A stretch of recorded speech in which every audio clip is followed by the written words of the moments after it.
আসসালামু আলাইকুম। নিনাস কিচেনে আপনাদের স্বাগত জানাচ্ছি। বন্ধুরা, শীতে খাওয়ার মজাই অন্যরকম। শিম টমেটো দিয়ে ইলিশ রেসিপি তৈরি হবে। যেমন সহজ, আবার তেমনি সময়ও কম লাগবে। খেতেও হবে অনেক ভালো। হ্যাঁ বন্ধুরা, ঠিক শুনেছেন, কি বলেছি। ইলিশ রান্না হবে, তবে অল্প মশলা দিয়ে। অল্প মশলা দিয়ে কিভাবে সুস্বাদু রেসিপি তৈরি করব দেখে নিন। আগে দেখে নিই ইলিশ মাছ। বন্ধুরা, আমি ইলিশ মাছের পেটের অংশ নিয়েছি। ভালো করে ধুয়ে বরাবর যা করি তাই করেছি। লবণ মেখে রেখেছি। শুধু ইলিশ মাছের ক্ষেত্রে এই লবণ মাখার কাজটি করতে হবে, অন্য কোনো মাছের ক্ষেত্রে না। শিমও আঁশ ফেলে ভেতরে কিছু আছে কি না দেখে নিয়েছি এবং ধুয়েও রেখেছি আগে থেকেই। 100 গ্রাম শিম নিয়েছি। রান্না শুরু করি। পাত্রে দিলাম তেল 1 টেবিল চামচ।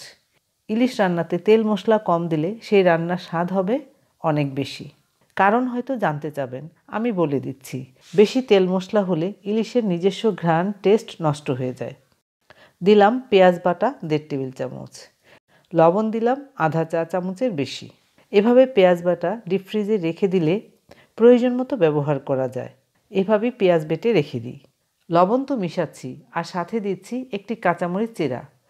কাঁচামরিচ সহ ভেজে নিলাম কিছুক্ষণ। চুলার আঁচ কমিয়ে পেঁয়াজ ভেজে নিয়েছি 1 মিনিটের মতো। দিলাম আদা রসুন বাটা আধা চা চামচ। দিলাম পানি অল্প করে। হলুদ গুঁড়া দিলাম আধা চা চামচ। মরিচ গুঁড়া দিলাম 1 চা চামচ। ধনিয়া গুঁড়া দিলাম আধা চা চামচ। ইলিশ রান্নাতে মশলা কম দিতে হয়, তাই দিয়েছি। বেশি মশলা হলে ইলিশের নিজস্ব ঘ্রাণ নষ্ট হয়ে যাবে। মশলা কষানো হয়েছে, এবার দিচ্ছি শিমগুলো।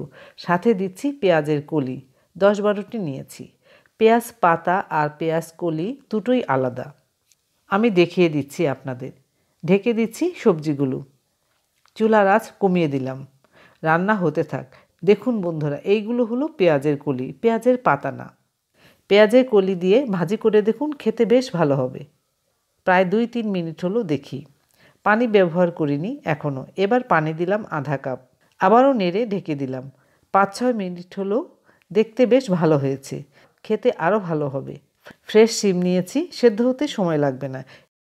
এর মধ্যে শিম কষানো হয়েছে, ঘ্রাণও বের হচ্ছে। দিচ্ছি পানি 1 কাপ। ঝোল ফুটে উঠেছে, আর বেশিক্ষণ ফুটে ওঠার দরকার নেই। এবার মাছের টুকরোগুলো দিয়ে দিলাম। নেড়ে দিতে হবে না, ঢেকে দিলাম।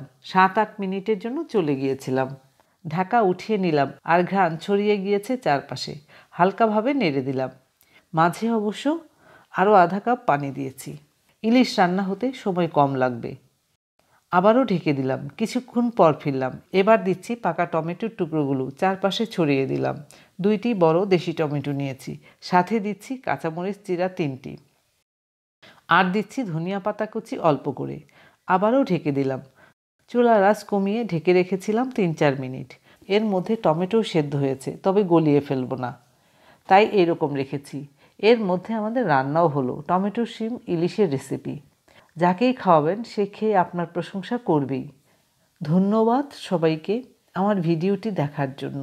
আপনারা ভালো থাকবেন সবাই।